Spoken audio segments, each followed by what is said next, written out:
मानौ म उसकी मात्र पेवा भए झैँ जथाभावी गर्दैछ मलाई।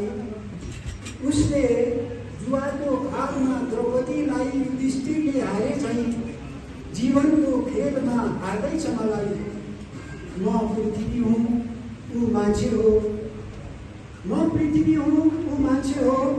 मलाई पढाइ बनाएर आफ्नो स्वार्थको तेल तताउँदा तताउँदै थाहै नपाई उसले त्यही तारको तेलमा छुट्टी बनाएर तार्दैछ आफैलाई। मैले त अहिले नै पनि भोगिरहेकै छु उसको दुर्व्यवहार। चिन्ता त के भने अब कसरी सुन्नु मैले नै। उसले उसैलाई यसरी भुटिरहँदा निष्परि उसको पीडाको अन्तिम चित्कार। धन्यवाद। यस कविताको